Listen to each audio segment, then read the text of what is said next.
Hey guys, তোমরা সবাই কেমন আছো? আশা করি অনেকই ভালো আছো। তো আজকে আমি যাইতেছি একটি নদীতে মাছ ধরার জন্য। শুধু আমি একাই যাচ্ছি না, আমরা যে এখানে কামে আসছি এই গ্রামের সবাই নদীতে মাছ মারবার যাইতেছে। তো সাথে আমরাও যাচ্ছি মাছ ধরার জন্য।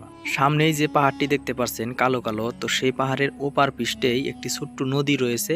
তো সেই নদীতে নাকি বিষ দেওয়া হয়েছে। তো সেখানে অনেক মাছ পাওয়া যায়, তাই এই গ্রামের সবাই যাচ্ছে, সাথে আমরাও যাচ্ছি। তো যাইতে যাইতে পাহাড়ের উপরে এমনই একটি জিনিস দেখলাম যা আমার জন্মে আমি কোনোদিনও দেখিনি। জিনিসটি হলো এই যে সবুজ ঘাসের মতো যে দেখা যাইতেছে, এগুলো কিন্তু আসলে ঘাস না, এগুলো হলো ধান। আমার জন্মে আমি দেখছি ধান পানিতে বা কাদামাটির মধ্যে লাগানো হয়, কিন্তু এখানে তো দেখছি পাহাড়ের উপরে শুকনো মাটির মধ্যে ধান লাগানো হয়েছে। এই ধানগুলোর মধ্যে কিন্তু কোনো পানির প্রয়োজন হয় না। তো যাইতে যাইতে আমরা প্রায় সেই নদীর কাছাকাছি চলে আসছি, আর একটু হাঁটলেই পাবো আমরা সেই নদীটি। আমাদের রুম থেকে এই নদীতে যাইতে প্রায় আধা ঘন্টার মতো সময় লাগে। তো অনেকক্ষণ হাঁটার পরে আমরা পাইলাম সেই নদীটি। এখানে দেখতে পাচ্ছেন পুরা গ্রামের মানুষ সবাই কিন্তু এই নদীতে চলে আসছে শুধুমাত্র মাছ ধরার জন্য।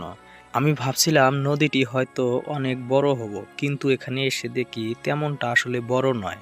তবে মেডিসিন দিয়ে মাছ ধরার জন্য এতটুকু নদী যথেষ্ট ভালো। তো এখন এই যে মেডিসিন দেওয়া হইতেছে, তো ওখানে দেখতে পাচ্ছেন বস্তার মধ্যে করে ঢালা হইতেছে মেডিসিনগুলো। তো ঢালার লগে লগে মাছগুলো একদম পাগলা হয়ে যাবে এবং পানির উপরে ভেসে উঠবে। তো কিভাবে আমরা মাছগুলো মারবো সেটা হয়তো আপনাদেরকে ভিডিওর মধ্যে দেখাতে পারবো না, কারণ আমি নিজেও মাছ ধরবো, সেই জন্যে হয়তো ভিডিওটি করা হবে না। তবে শেষে আপনাদেরকে দেখাবো আমরা কতগুলো মাছ পাইলাম, আমরা সবাই মিলে কতগুলো ধরতে পারছি সেটা আপনাদেরকে দেখাবো। তো আমি এখন মাছ মারবো মাইরা, তারপরে আপনাদেরকে দেখাবো আমি কতগুলো মাছ পাইলাম। তো ফাইনালি আমাদের মাছ মারা শেষ, আমরা এখন আবারও আমাদের রুমে যাব। তো আমরা কতগুলো মাছ পাইলাম আপনাদেরকে দেখাচ্ছি, প্রায় 1 কেজির মতো কাছাকাছি হবে।